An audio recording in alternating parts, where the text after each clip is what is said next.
Bienvenidos a un nuevo programa de Papás al Rescate. Gabriel y Caterina les damos la bienvenida. Los invitamos a oír un programa totalmente nuevo cada semana. Nadie nos dio un manual para ser papás. No sabemos si lo estamos haciendo bien o mal. Muchas veces no tenemos la más mínima idea de qué hacer. Pero todos estamos conscientes de que ser papás es lo más maravilloso y mágico que nos ha pasado en nuestra vida. Con un lenguaje fácil de entender, sin tecnicismos y muy divertido. Por todo esto y más, Papás al Rescate llega a su ayuda. Este programa está patrocinado por Vilka, Monster Pizza, ATD, Hospital de Juguetes.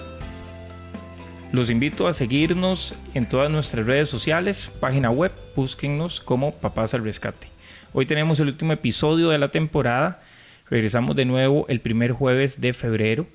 Queremos agradecerle a nuestros patrocinadores, Productos Vilka, Monster Pizza, Carolina González, Hospital de Juguetes y ADD por su apoyo incondicional a todos nuestros oyentes en Costa Rica y alrededor del mundo que cada semana nos acompañan. Muchísimas gracias a todos. Aprovechando que estamos en periodo de vacaciones, invitamos al instructor internacional y experto en emergencias, David Solano, y con él vamos a desarrollar el tema las emergencias en vacaciones. Les cuento un poquito de David. Él es el director de UNCA, la Unidad Nacional de Capacitación y Adiestramiento. Desde el 2007 es el primer y único instructor costarricense invitado por el Texas A&M University. Es instructor en la Universidad de Santa Paula y en la UNIVE en Costa Rica y en muchos países de Latinoamérica. Trabajó en rescate en el terremoto de México y Haití. Hola David, bienvenido a Papás al Rescate.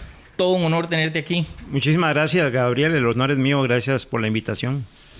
Mira, ahora que entramos con vacaciones y que todo el mundo se va a la playa, los carajillos, en las casas que tienen condominios o igual se van a las piscinas de las casas de los amigos o se van a las pozas y de verdad, los niños pasan tanto tiempo en la casa que empiezan a haber muchos peligros y todo se exponencia.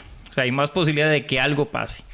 Entonces, parte de eso fue que se nos ocurrió, pues traerte a vos y ya que sos un experto, pues empezar a trabajar, a hablar un poquito con los papás, que qué hacemos igual como nosotros, como papás, qué pasa si algo nos pasa. Vamos a ver, hagamos el caso hipotético de que tenemos los niños en la casa en este momento. ¿Qué hay que hacer si un niño se atraganta?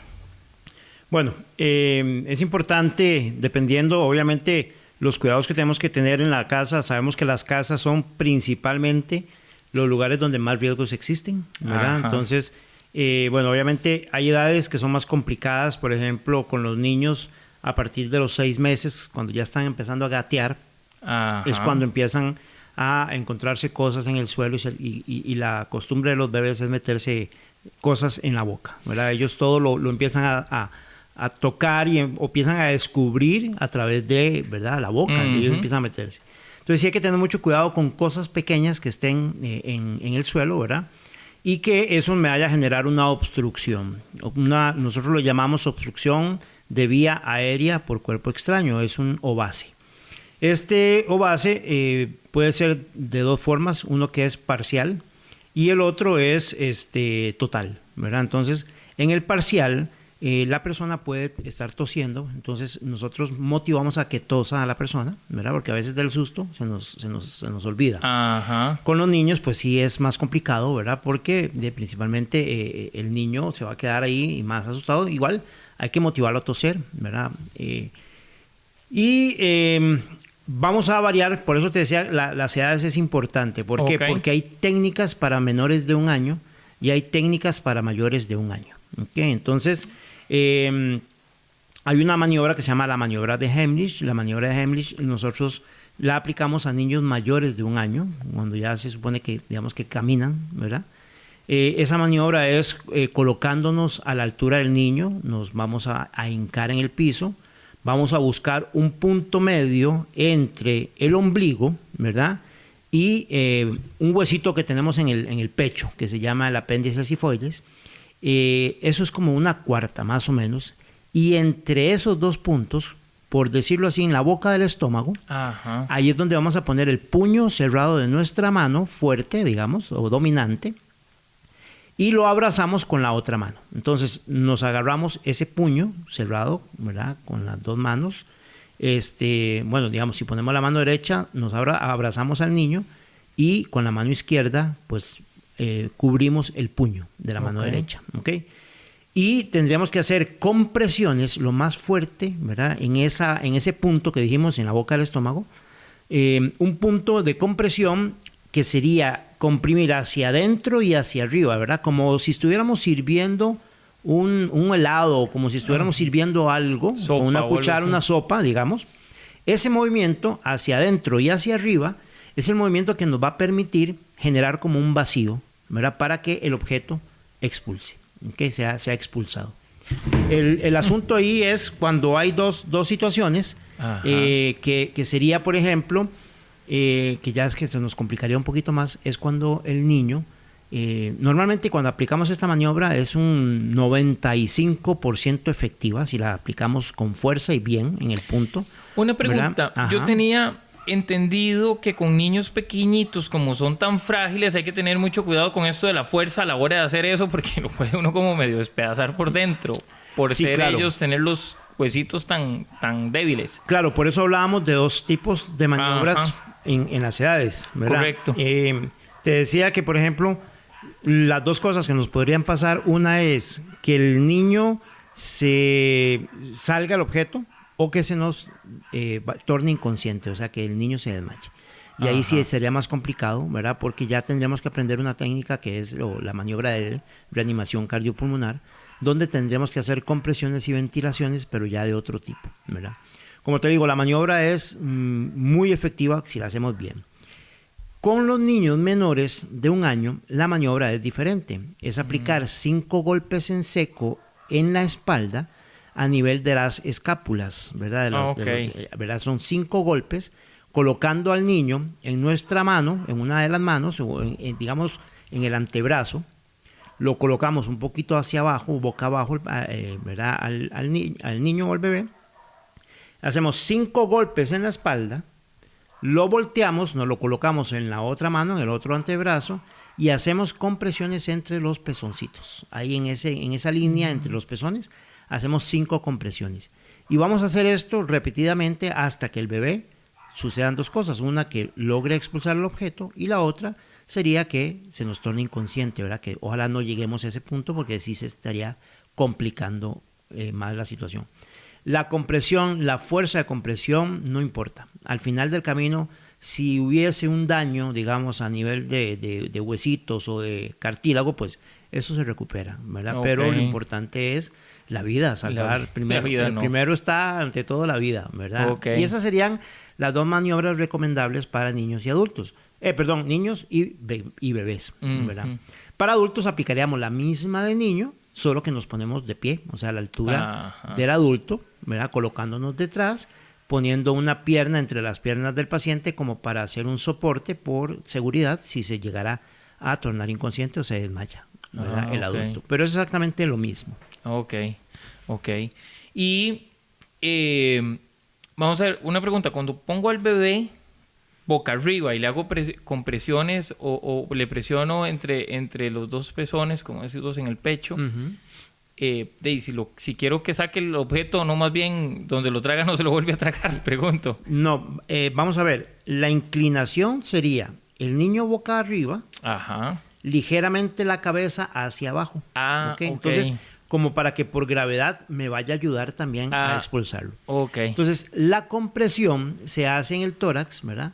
Porque bueno, obviamente un bebé menor de 1 año es muy pequeñito, ¿verdad? Correcto. Y sí nos serviría en esa posición, porque nos va a ayudar bastante. En la parte de la compresión, en el tórax, ¿verdad? Siempre nosotros hacemos un corte y se va a sentir ese vacío que queremos generar a través, si fuera como en la boca del estómago, lo podemos generar de esa misma forma en el tórax. Ok, entonces vamos a ver. Creo que está bastante claro qué pasa si se atragantan. Ahora, ¿qué pasa si se queman con agua? Que eso pasa muchísimo. Que ponen a cafetera hirviendo o una olla y los chiquitos se los tiran encima. Claro. ¿Qué hace uno? Porque a veces dicen, pongámosle pasta de dientes. Hay gente que dice, póngale que es como Clara de huevo. talco, clarehuevo, o si no, esta cosa que usan para cocinar, polvo para cocinar. Y otro que dicen, póngale agua fría, pero lo que he oído es que eso es lo último que uno hace, que es poner agua fría. Entonces, ¿qué es mito y qué es realidad? Ok, en realidad, bueno, hay que tener mucho cuidado con las quemaduras primero, principalmente en niños, porque la piel es muy, muy delicada, ¿verdad? Igual que en adultos mayores. La piel es una piel muy, muy sensible, muy delicada. Y en los adultos ya, pues obviamente una quemadura igual es de cuidado, pero hay más resistencia, ¿verdad? Pero bueno, en las quemaduras, principalmente nosotros lo que tenemos que hacer, cuando hablamos de quemaduras, hablamos de 3 grados de quemadura. Se hablan algunos libros de 4º grado, que es cuando se pulveriza el hueso, ya son quemaduras, ¿verdad? Que hay hasta amputaciones y todo, pero principalmente con fuego vivo, ¿verdad? Okay. Cuando hablamos de quemaduras de 1er grado, estamos hablando de una quemadura muy superficial. Este grado se va a dar dependiendo de la profundidad. Ok, de la eso quemadura. sí, nunca había entendido que era de 1º, 2º, 3º. Claro. Aquí, haciéndote un paréntesis, quemarse con agua y quemarse con, digamos, con algo caliente, que ponga uno, o por una fricción de algo, ¿verdad?, que genere calor, ¿es el mismo tratamiento? O sea, ¿es la misma cosa de emergencia que tengo que hacer o son cosas diferentes? Correcto, vamos a hacer lo mismo. Ok. Y de hecho hasta quemaduras químicas, ¿verdad? Porque entonces, ok. como estabas mencionando vos, quemaduras es más, vamos a ver, tenemos quemaduras por el sol. Ajá. Tenemos, ¿verdad? Que ahorita entramos a eso, ahora en las vacaciones, por ejemplo, que es muy típico. Quemaduras de sol, quemaduras por fricción, quemaduras por fuego directo o las quemaduras químicas por algún producto químico, ¿verdad? Entonces, vamos a aplicar el mismo tratamiento, ¿verdad? Ok. ¿Qué va a variar? Va a variar, como te decía, la profundidad, o sea, del grado de quemadura. Cuando hablamos de 1er grado, te decía que es una quemadura superficial, ¿verdad? Y estas quemaduras superficiales sanan en realidad en poco tiempo, de 5 a 8 días, digamos. Es cuando la gente llamamos que se descarapela, ¿verdad? Se despelleja, ¿verdad? Sí son dolorosas, ¿verdad? Tienen un color rojizo, pero estas nosotros únicamente les vamos a poner agua. Cuando hablabas de agua, ¿verdad? Ojalá agua a temperatura ambiente, no tiene que ser agua fría, porque recordemos que el frío también quema. Entonces, si fuera agua muy fría o con hielo, ¿verdad? También generaríamos una quemadura. Entonces, no es tan mito como lo estabas diciendo, es agua del tubo. Y lo que queremos es humedecer o hidratar nuevamente esa quemadura, porque la reacción del cuerpo ante una quemadura es botar agua, ¿verdad? Entonces, la quemadura hay que hidratarla de esa forma. Y lo que estaba mencionando de pasta de dientes, polvo, lo que fuera, ¿verdad? Eso sí son completamente mitos. ¿Por qué? Porque normalmente las de 1er grado no hay ruptura de la piel, pero vamos a ver que en las de 2º grado sí puede haber ruptura de piel. ¿Cómo diferenciamos una de 1er grado y una de 2º? Ajá, correcto. Cuando hay presencia de ampolla. Apenas veamos una ampollita, ¿verdad? Ya quiere decir que esa fue más profunda, por lo tanto es de 2º grado. Entonces ya no solo está en la capa superficial de la piel, sino que ya penetró un poquito más. Y quiere decir que es de 2º grado. ¿Okay? En estas hay que tratar de no romper la ampolla. ¿Por qué? Porque la ampolla es una respuesta del cuerpo a protección, ¿verdad? Okay. Pero si se rompe no pasa nada, entonces hay que cubrirla y que no se contamine. Precisamente por eso es que no debemos de poner nada. Ni aloe, ni poner pasta de dientes, ni poner claras de huevo, ni poner absolutamente nada, porque podríamos contaminar esa herida, ¿verdad? Porque al final del camino es una quemadura, pero genera una herida. Y solo agua, nada más así, ambiente. Agua, y abundante agua. O sea, cuando hablamos de agua, es abundante agua. También podríamos cubrir esa quemadura con un trapo, con un paño, con una camiseta, con lo que tengamos, ¿verdad? Y estarle hidratando, o sea, estarlo mojando, para que se mantenga húmedo. Entonces, esa es la importancia. Y siempre nosotros recomendamos que por mínima que sea la quemadura, ¿verdad? Bueno, estamos hablando si es un dedito pequeñito, una cuestión así que uno, pero si ya es un poco mayor la quemadura, ¿verdad? Sí, mejor que sea valorado por un médico y trasladarlo inmediatamente a un centro hospitalario. Hay quemaduras que son muy peligrosas, por ejemplo, cuando son a nivel de la cara, cuello, genitales, ¿verdad? En las manos. Entonces, son zonas que son peligrosas y que nos podrían generar, por ejemplo, hablando de vías respiratorias, eso nos puede generar que el paciente no respire, por una quemadura y que se irriten las vías respiratorias. Entonces, por eso siempre recomendamos la valoración médica, ¿verdad? Okay. Nosotros hablamos de una regla del 9, todas las partes del cuerpo tienen un porcentaje, ¿verdad? Eso depende de niños y adultos, ¿verdad? Dependiendo de frente, en la parte posterior, manos, piernas, pecho, espalda, todo tiene una numeración. Y ese porcentaje, esa numeración me da un porcentaje, por eso hablamos de un porcentaje de superficie total quemada. Y entonces, entre más partes afectadas hayan, es mayor el porcentaje. Okay. Entonces, hay que tener mucho cuidado con esa parte. Por eso me decías vos, agua caliente, ¿verdad? Una olla de agua caliente. Claro. Entonces hay que tener mucho cuidado. En esta época, principalmente, el cuidado que hay que tener en muchas casas, están haciendo los famosos tamales. Ajá, claro. Y pero de lo principal, ¿verdad? De los principales accidentes que hay, un descuido en esas ollas, porque las ponen, como les gusta hacerlo con leña, entonces se inventan unos fogones, ¿verdad? Claro. Con ladrillos y con esto y con lo otro, y que meten la madera y que quedan muy inestables. Entonces, cualquier descuido, un niño se acerca y perfectamente, ¿verdad? Esa olla tamalera podría caerle encima a un niño, y eso sí son quemaduras, como dice el eslogan, ¿verdad? Quemaduras que duelen para toda la vida, y hay que tener mucho cuidado con eso, ¿verdad? Okay. Y las quemaduras químicas, si fuera, qué sé yo, algún químico, algún ácido, ¿verdad? Cuando hablamos de potasa, que en las casas hay potasa, claro, como que usan para estraquear, que no debería ser, y otro tipo de químicos. Cloro. Bueno, utilizan cloro, ¿verdad? A veces guardamos por ahí ácidos, ¿verdad? Para el piso y esas cosas. Si sufrieran una quemadura con ácido, igual, lo recomendable es agua.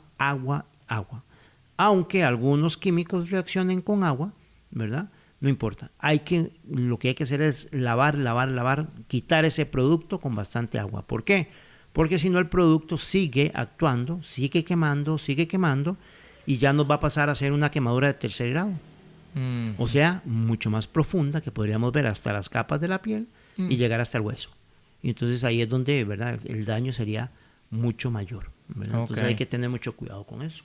Okay. Y las quemaduras por fricción que mencionábamos, que hay que tener mucho cuidado ahora en las vacaciones, es principalmente en algunas piscinas, porque los chiquillos obviamente están descalzos, ¿verdad? Y hay algunas piscinas con superficie simulando como arena, no sé si las has visto. Sí, claro. Que entran como en playita, ¿verdad? Esa porosidad que tiene no es un azulejo, no es el típico de la piscina, ¿verdad? El que es resbaloso, claro, parece una cerámica, ¿verdad? Exacto.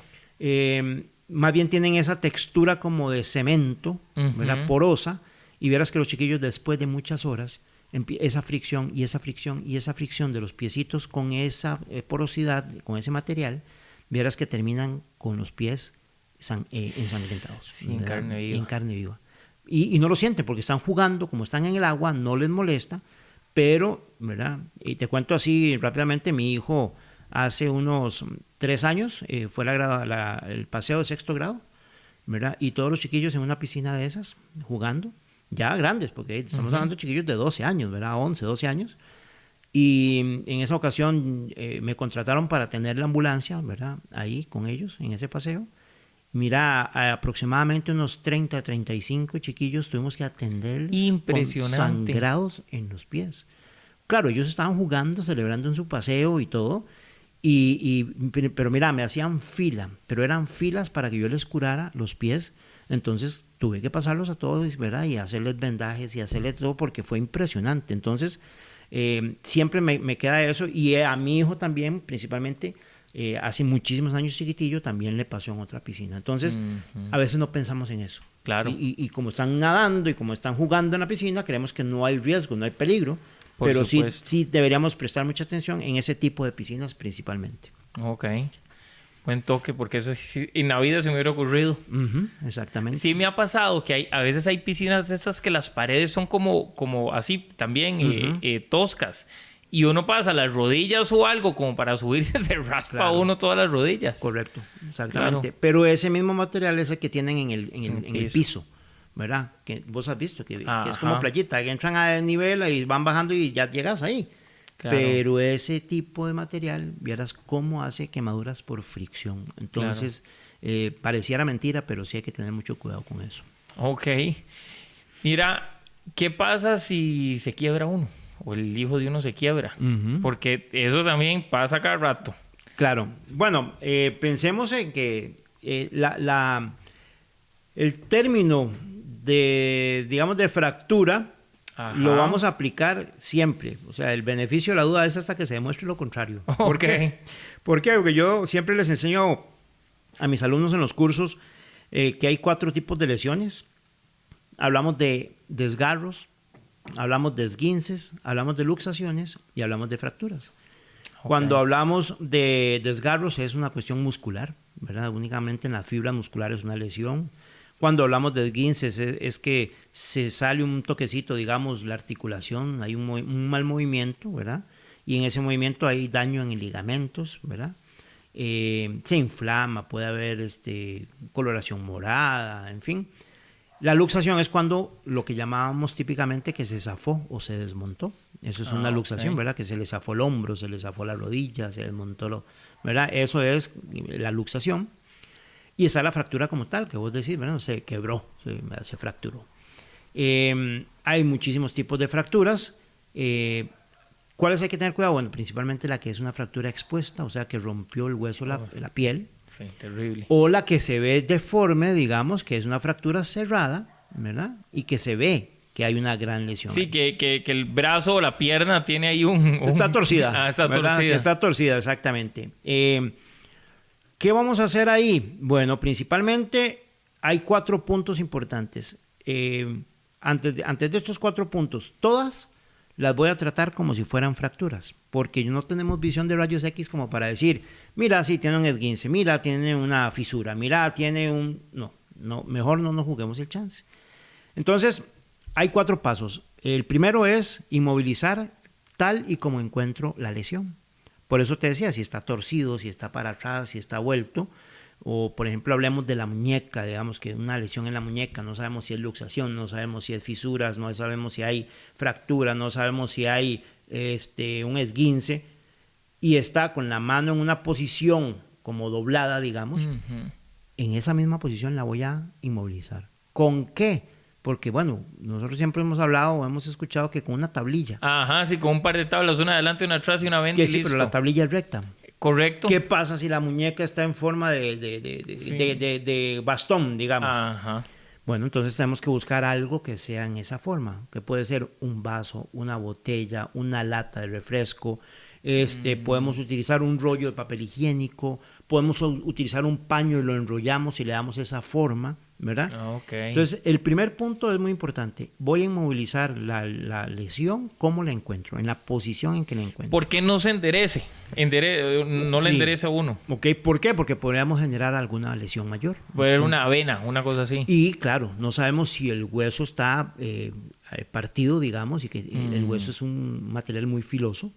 Y perfectamente nos podría perforar o romper, ¿verdad?, alguna estructura adentro. Entonces, una arteria, una vena, ¿verdad?, lesionar más, o el peor de los casos, que nosotros dejemos a alguien inválido de por vida, ¿verdad? Nos puede generar también que lo dejemos en silla de ruedas para toda la vida si no manejamos bien un tipo de fractura o lesión de este tipo, ¿verdad? Ok. El segundo paso sería... Perdón, si tenés el brazo, digamos, el antebrazo quebrado, que está torcido, ¿verdad? Lo sostiene uno también así torcido, así claro. como está. Y recordemos que si hay fractura o hay lesión, va a doler. Claro. Entonces, la persona, uno tiene que decirle, lo voy a sostener, le va a doler, le voy a poner esto, ¿verdad? Que la gente sepa que va a doler un poquito, pero que cuando ya hagamos la inmovilización, eso va a ser un alivio impresionante. O sea, la gente que se ha fracturado y que cuando ya usted le pone una férula, así se llaman férulas, ¿verdad? O inmoviliza, ya la gente recibe un alivio completo. Entonces, más bien, ¿verdad? Esa es la maravilla de pasar como un poquito de tortura, pero ya después. Ok, ¿la férula puede ser casera o puede ser profesional? Puede ser improvisada, Exacto. puede ser como usted quiera, ¿verdad? Okay. Exactamente.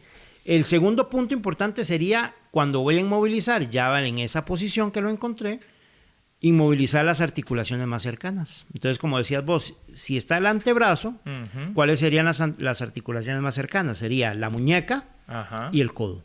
Okay. ¿Verdad? Entonces, que estas dos partes no se muevan, ¿verdad? Okay. Que nosotros tenemos que inmovilizar esas dos partes, ¿ok? Entonces, tiene que quedar las articulaciones más cercanas inmovilizadas. Okay. Y el tercer punto que hablamos sería no hacer un nudo sobre esa lesión, ¿verdad? Porque hay que movilizar. Entonces, lo que voy a utilizar. ¿Cómo lo amarro? Ajá. Claro, hay que amarrarlo. Entonces, puedo amarrarlo con medias, puedo amarrarlo con una corbata, puedo amarrarlo con una bufanda, puedo amarrarlo con una manga de un suéter, una camisa, como lo que yo tenga para amarrar, ¿verdad? Y que no vaya a hacer yo el nudo sobre esa lesión. ¿Por qué? Porque voy a lesionar más, ¿verdad? Claro. Cuando hablabas vos de férulas hechizas, ¿verdad? Hay una muy típica que podemos encontrar en cualquier lado con papel periódico. El papel periódico se va doblando y agarra una con textura o ¿verdad? Fuerte. ¿Verdad? Y nos sirve perfectamente. O cartón, podríamos encontrar cajas de cartón, eso nos sirve para inmovilizar también. O el paño que vos decías, o la lata de coca, hay que buscar, botella. ¿Verdad? Rollos de papel, por ejemplo, el cartón que viene, o el rollo de papel que viene por dentro, que es un cartón como duro, ese también nos sirve, lo partimos a la mitad y nos sirve para inmovilizar.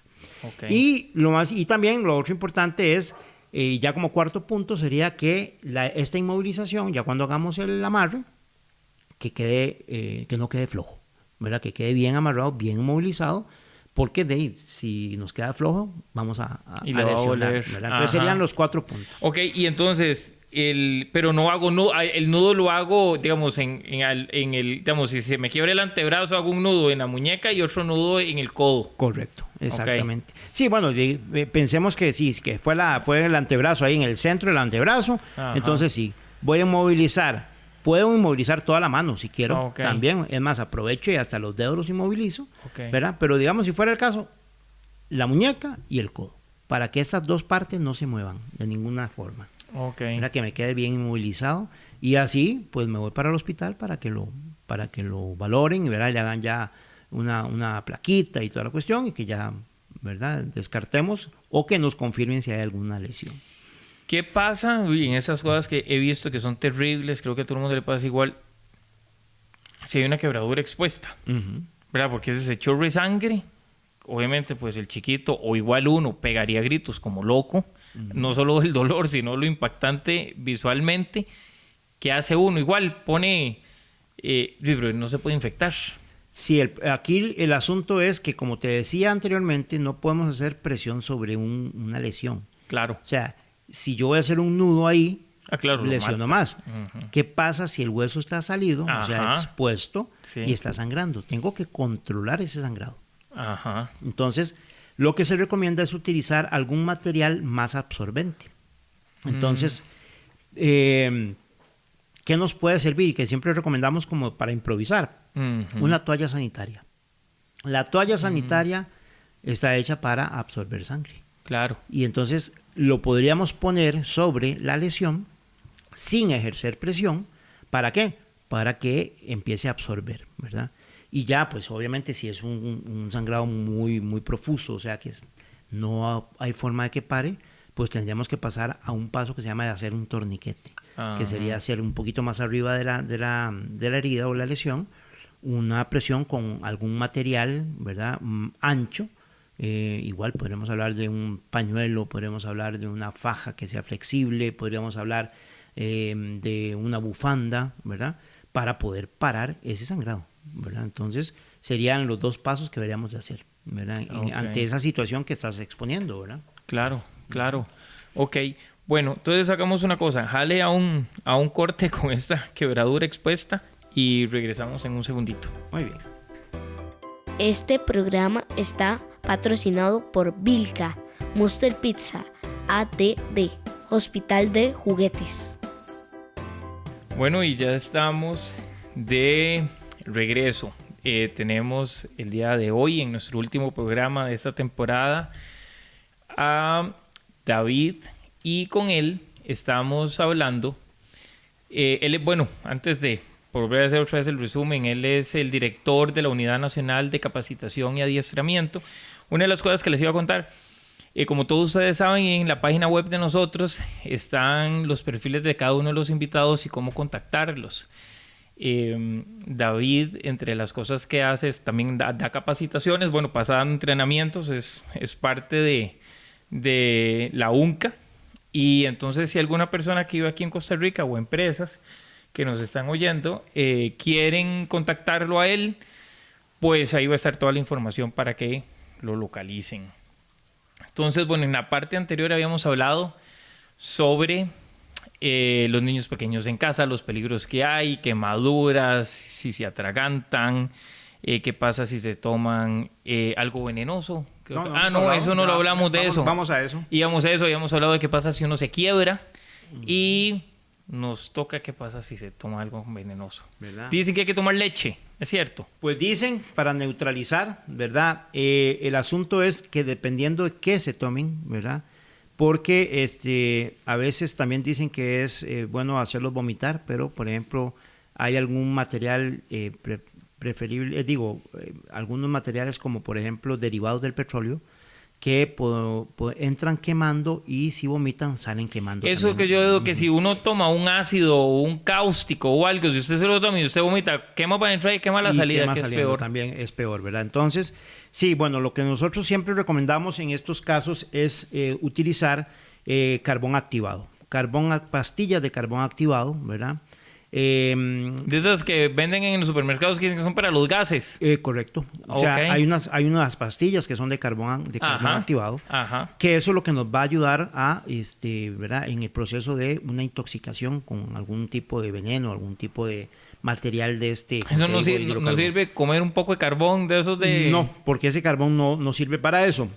Okay. Que a veces se habla, ¿verdad? Que se recomienda es comer pan quemado, pero quemado. O sea, no es hacerse una tostada, sí, ¿verdad? Quemarlo. No es una tostadita con jalea y mantequilla, ¿verdad? No, es pan quemado que nos va a ayudar también en ese proceso de carbón, digamos, ¿verdad? A neutralizar un poco.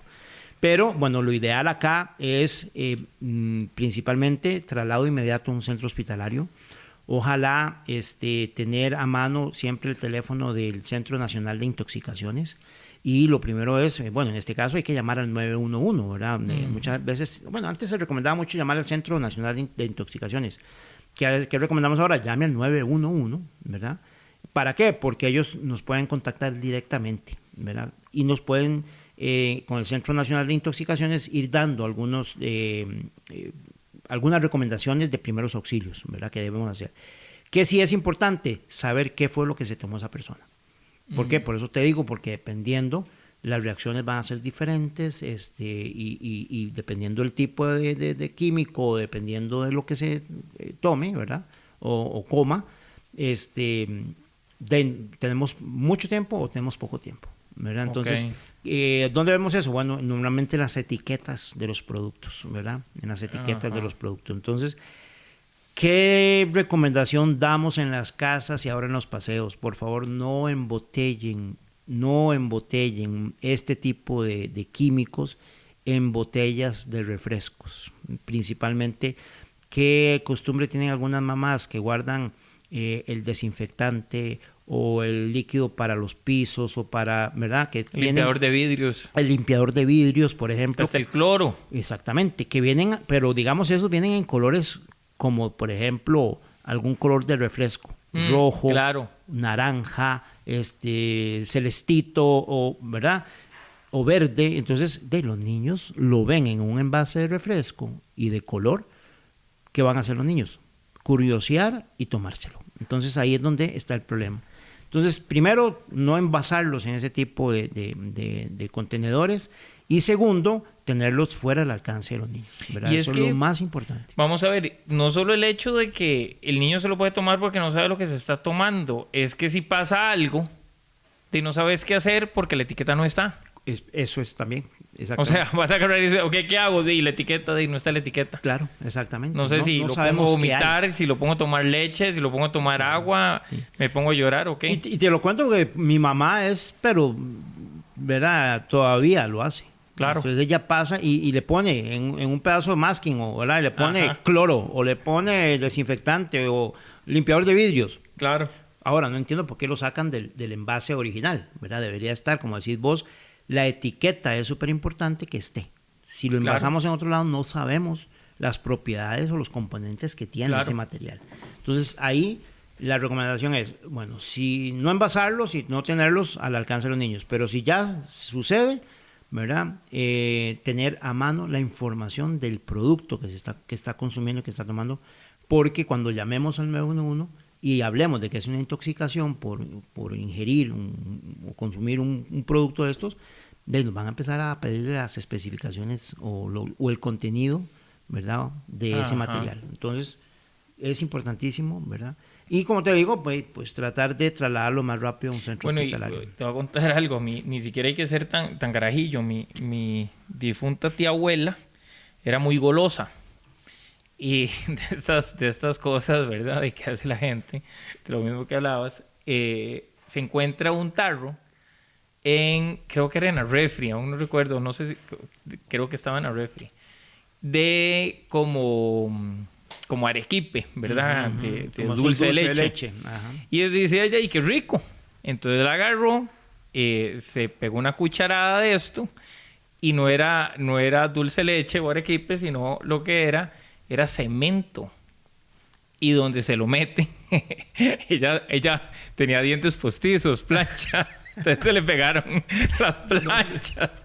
Se salvó, o sea, digamos, porque al final terminó botando la plancha. Claro. Pero imagínate si lo hubiera pegado en la boca y en encía y te cierra la vía, la vía aérea. La vía respiratoria se puede. Claro. ¿verdad? Y ahí donde, de ahí por más maniobra de las que hablamos ahora, ahí sí que está complicado el asunto. Sí, claro. ¿verdad? Sí, claro.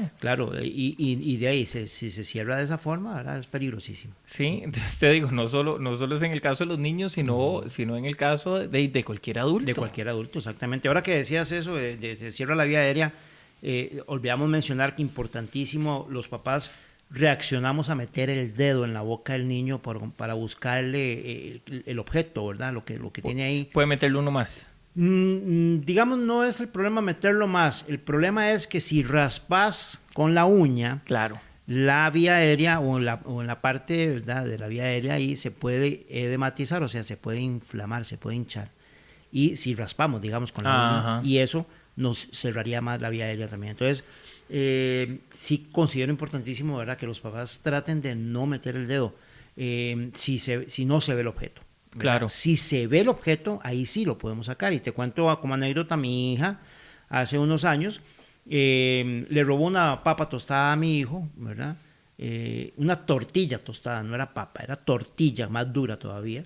Se la empezó a comer, yo estoy viendo televisión y se agarra el cuello, ¿verdad?, que hace la señal universal de atragantamiento, y yo la veo que se está atragantando, me acerco y le empiezo a hacer la maniobra y nada, y nada, y nada. Cuando yo veo que no resulta, abro la boca de mi hija para verla, ¿verdad? Y veo que estaba la tortilla como si fuera una tapa. Entonces, claro, entonces tapaba completamente el paso. Claro, ahí yo qué hice, quebré con el dedo la tortilla y ahí respiró. Pero obviamente la trasladé al hospital de niños. ¿Por qué? Porque precisamente como le quebré la tortilla y le raspé, yo dije, bueno, aquí no nos la jugamos, ¿verdad? Claro. Vamos al hospital a ver cómo está eso. Claro. Y verá, bueno, gracias a Dios. No, y es que aparte vos en el susto nada más metes el dedo, o sea, uno no está viendo ver si está raspando o no está raspando, claro, arregle la bronca y siga por adelante. Cuando yo veo que está tapando, yo digo, bueno, aquí es quebrando esto. Claro, y bueno, y vos que sos experto, ahora que mantiene uno la calma. Y que exacto. Porque eso es importantísimo, siempre en cualquier situación cuesta mucho, pero nosotros tenemos que mantener la calma para tener pensamientos y decisiones frías, ¿verdad? Porque si nos volvemos atarantados o locos, ¿verdad? No reaccionamos y puede ser peor. Ok. Ok, ve, ¿qué pasa? Bueno, hablamos ahora y tengamos un ratito sobre la piscina. Los niños que se raspan y los adolescentes que se raspan los pies en la piscina con estas cosas ahora innovadoras de entrada de playa.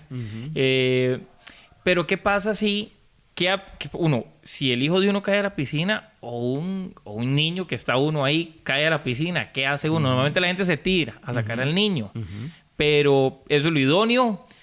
cómo lo cojo también, porque a veces en vez de hacer una gracia, hace una desgracia. Es correcto. Entonces, ¿qué se hace? Sí, bueno, hay técnicas de rescate para piscinas. Entonces, pensemos en que si la piscina es en la parte bajita, ¿verdad? Que no es profunda, pues podríamos llegar y ayudar y levantar al niño, ¿verdad?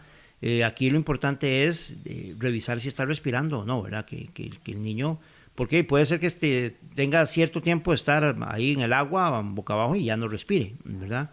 O correcto. que esté en el fondo y que ya no esté respirando. Entonces tendríamos que iniciar la maniobra de reanimación cardiopulmonar que te decía.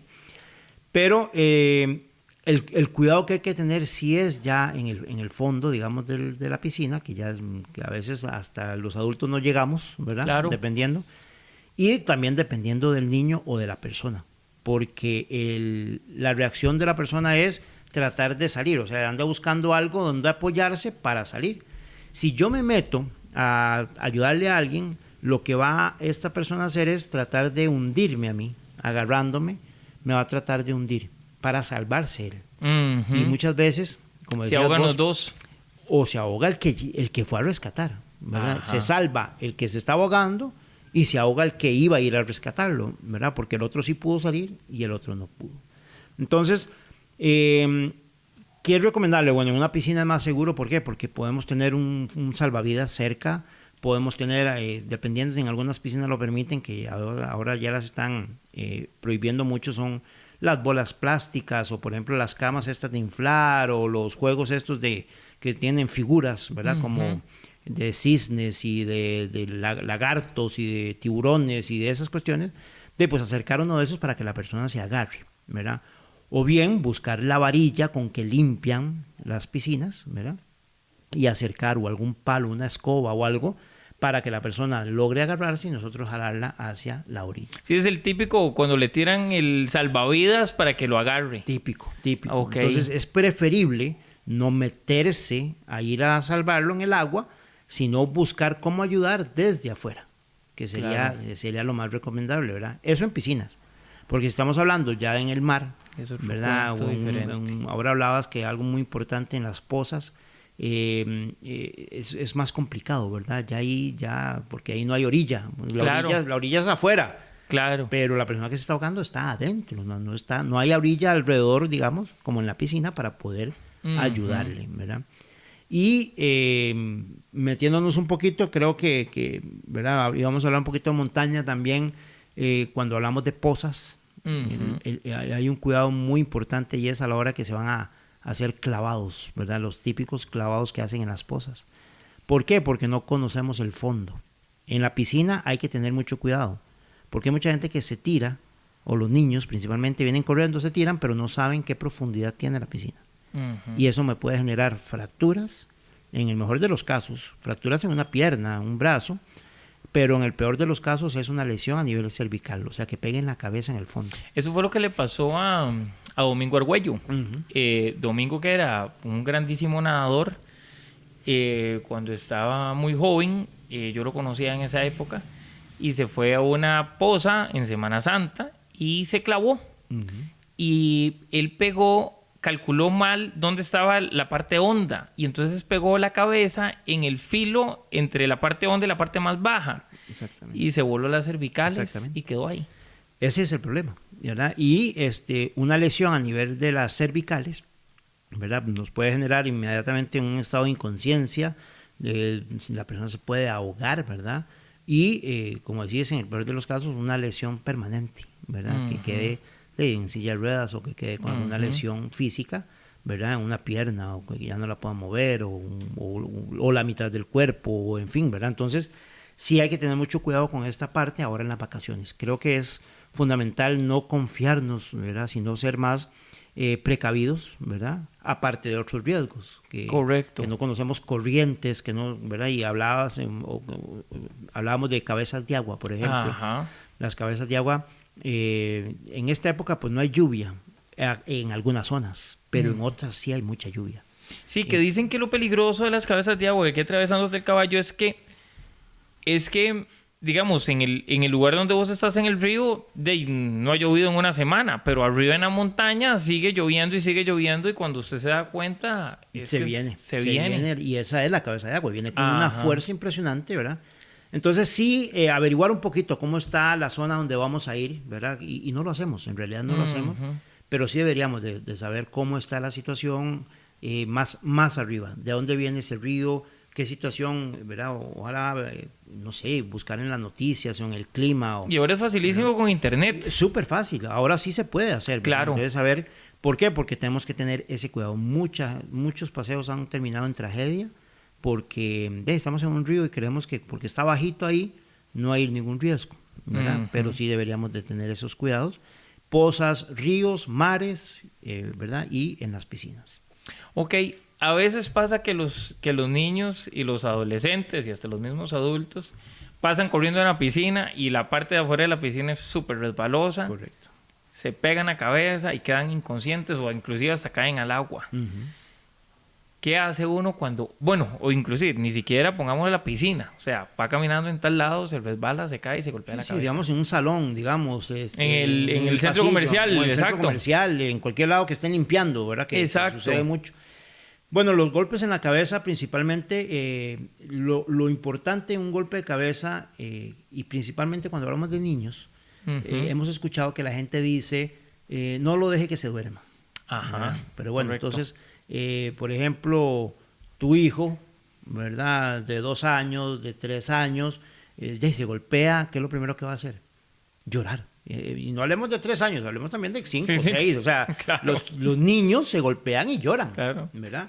Y si estás grande, volas un maderazo. Claro. Pero, por ejemplo, los chiquitillos van a llorar.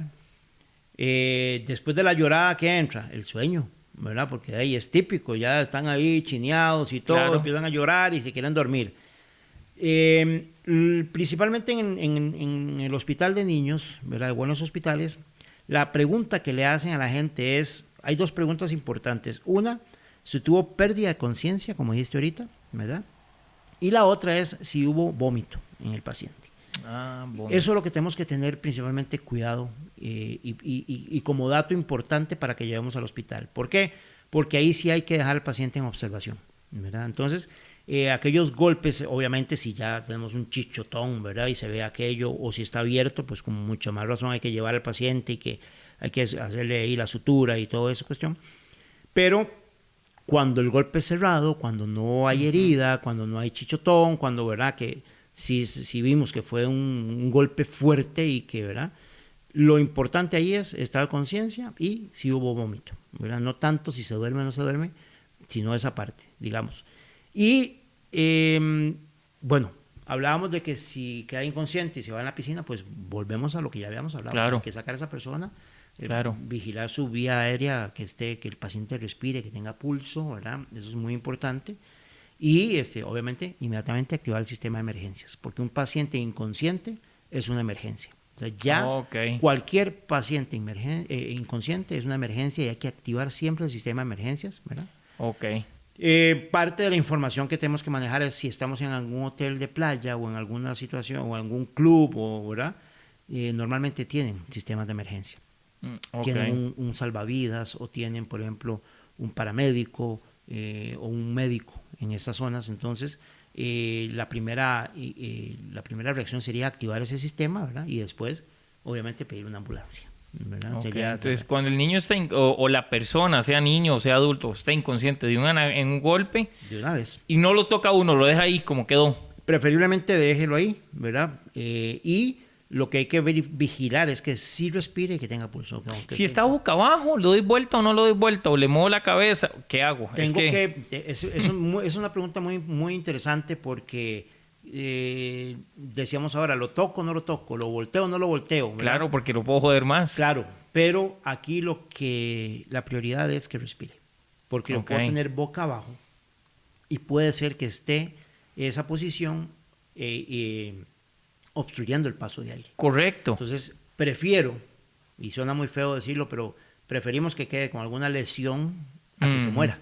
Correcto. Entonces, va, como decíamos ahora desde el inicio del programa, primero la vida del paciente. Entonces, yo siempre hablo de primero la vida, segundo la función y tercero la estética. Son 3 palabras que me gusta usarlas porque ahí es donde tengo que tomar una decisión. Los primeros auxilios, como papás, muchas veces no reciben capacitación, en la mayoría de los casos, en cursos de primeros auxilios, pero reaccionan, los papás reaccionan. ¿Por qué? Por el sentido común.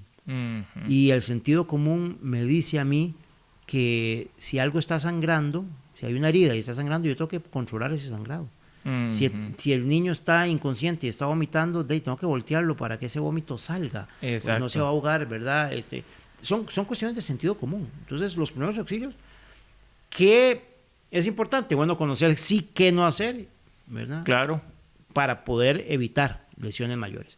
Y una de esas es si lo toco o no lo toco. Pero si está boca abajo y hay dificultad respiratoria, preferiblemente con todo el cuidado del mundo voltearlo para que el paciente respire, ¿verdad? Okay. Eso sí es muy importante. El año pasado a mí me pasó fue el año pasado, sí. Estábamos en Estados con Mati. Salí yo a correr con Mati. Tuvimos un accidente, nos caímos los dos y estaba Mati en el hospital. Nos dieron un rato para que saliéramos a dar una vuelta. Nos caímos y se raspó la vida. Igual yo me raspé la vida y me devuelvo al hospi.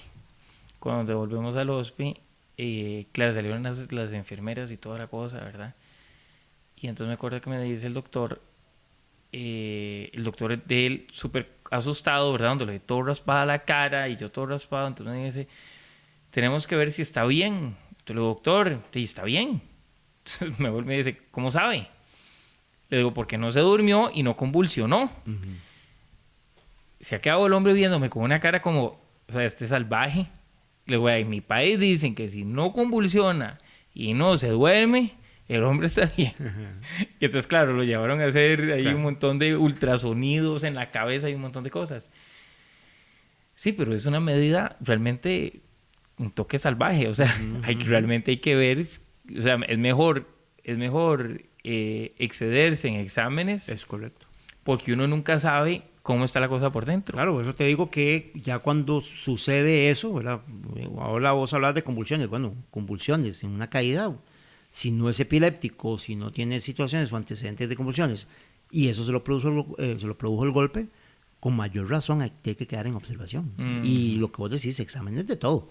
Claro. ¿Verdad? Si el paciente tuvo pérdida de conciencia, con mayor razón. Claro. O sea, si el paciente vomitó por un golpe, principalmente exámenes, ¿verdad? Entonces, a veces los papás dicen, no, pero son golpecillos, no, déjalo ahí. Mejor démosle el beneficio de la duda y llevémoslo. ¿Qué es lo que quieren los papás? No estar ahí horas de horas y que lo dejen ahí en observación tantas horas. Bueno, yo prefiero eso a que el niño, después del golpe, empiece a convulsionar o que me empiece a vomitar. Sí, o que 2 días después, ¿cuántas veces no ha pasado que 2, 3 días después sale la bronca? Es correcto. Entonces, mejor ya. O sea, no le demos largas a estas situaciones. Cualquier golpe, cualquier caída, cualquier cosa. Yo siempre le digo a los alumnos de mis grupos, porque la mayoría son brigadistas, o sea, no son expertos en rescate ni en primeros auxilios, son gente que le gusta esto, se capacita para ayudar, ver a las brigadas de emergencia. Y yo les digo, lo que ustedes hagan, siempre háganlo pensando en que lo que voy a hacer le beneficia o le perjudica al paciente. Si le va a beneficiar, lo hago. Si yo pienso que esto que voy a hacer le perjudica, mejor no lo hago, ¿verdad? Y es tomar decisiones de ese tipo. O sea, no, esto mejor para el hospital. ¿Para qué? Claro. No estamos formando médicos, no estamos formando paramédicos, estamos diciéndole a la gente, si usted encuentra algo diferente a lo normal, tenga duda, lleve al hospital, consulte, porque si algo está inflamado, si algo está hundido, si algo está torcido, si algo está de otro color, si ves que hay algo que está mal. Hay algo que está mal. Claro. Y eso es importantísimo. Detéctelo. Y una vez que usted lo detecte, tome la decisión de llevarlo al hospital. Claro. O activar el sistema de emergencias en ese caso. Ven, y para ir casi que cerrando el programa, una de las cosas que me llamaron la atención una vez que nos sentamos unas semanas atrás a reunirnos y hablar largamente, donde me contabas que habías ido a México de voluntario y estar ahí en medio de los escombros salvando gente y rescatándola. y en Haití y todas este montón de historias que tenés ahí, de anécdotas y experiencias, empezamos a hablar sobre los temblores. Bueno, y en nuestros países los temblores es algo común. Y normalmente a uno lo educan, siendo desde que está uno pequeñito, es en las escuelas y en los colegios y en el trabajo, tiembla y salga a la calle. Tiembla y métese debajo de una mesa, tiembla y métese debajo del marco de una puerta, que ahí no le va a pasar nada. Pero bueno, vos nos has contado que has encontrado en sucesos de estos grandes, donde si la gente se hubiera quedado en el mismo lugar, no se hubiera muerto. Y donde vos me decías, uno no tiene que salir durante el temblor, uno sale después del temblor, y que hay como un orden de cosas que uno tiene que hacer cuando estas cosas pasan. Claro, es gracioso, porque gracioso y preocupante, porque tiembla y salen, pero afuera también está temblando. Entonces, por supuesto. O sea, ¿para qué sale? ¿Para qué salís? O sea, si está temblando afuera también. Y no solo eso, los riesgos que existen. Entonces nosotros, y la experiencia nos ha enseñado, ¿verdad? La teoría es muy bonita y la gente habla de qué hacer y qué no hacer, pero vivir un terremoto, vivir un temblor fuerte, hay que ver qué tipo de temblor es, cómo tiembla, ¿verdad? Y las estructuras donde estamos, cómo están construidas y un montón de cosas. Yo recomiendo principalmente 3 pasos o 2 pasos antes de lo que estás diciendo de evacuar, ¿verdad? Porque el salir es evacuar. Claro. Yo recomiendo siempre, y hablamos de la permanencia. ¿Qué es la permanencia? Yo tengo que permanecer en el lugar donde estoy. Y de hecho, en muchos lugares vemos que está señalado como zona de seguridad dentro de una misma área o un mismo piso de un edificio, por ejemplo. Vemos que hay una columna donde está marcada y dice, esto es una zona de seguridad. Entonces, yo permanezco ahí, ¿verdad? Veo qué está pasando, tomo decisión, veo a ver si algo me va a caer encima, o tomo la decisión de ver, analizar qué está pasando. Eso se llama permanencia. El repliegue es irme a esa columna que te digo que está identificada como una zona de seguridad, y se supone que toda esta gente que está en esta zona debería de replegarse ahí, hacer ese repliegue ahí, ¿verdad? Para esperar a que pase este temblor. Y una vez que ya pasa, ahora sí, vamos a evacuar. ¿Por qué? ¿Qué pasa en la evacuación si está temblando? Obviamente, si voy a bajar gradas, las gradas se mueven. ¿Qué pasa si voy caminando y se vienen encima mío lámparas, muebles, aires acondicionados? En fin, puede caernos cualquier cantidad de objetos en esa evacuación. Entonces el riesgo es mayor. Bueno, perdón, yo he oído de gente que durante el temblor en un edificio sale y lo que los mata son los vidrios de los edificios que se quiebran en el segundo, tercer, cuarto piso, caen, y donde la gente está saliendo del edificio, los vidrios les caen y los matan. Claro, exactamente. O por ejemplo, como en las Torres Gemelas, lo que pasó en las Torres Gemelas, que no fue un terremoto, pero fue una emergencia, pues ya la sabemos, de que había gente que se tiraba por las ventanas y que era, caían encima de los que venían saliendo. Y de los que iban saliendo también. Entonces, de ahí es otra situación, por eso hay que tener muchos cuidados, ¿verdad? Salgo y hay postes de tendido eléctrico, claro. Hay cables eléctricos, hay vehículos que vienen manejando que pueden perder el control, o sea, hay muchísimas situaciones que tenemos que tener presentes. Entonces, sí, es más peligroso afuera que adentro. Pues claro, también, ¿verdad? Y decías ahora de, meterse bajo de un escritorio, meterse bajo del marco de una... Ahora los materiales de construcción, ¿verdad? No son tan resistentes como antes.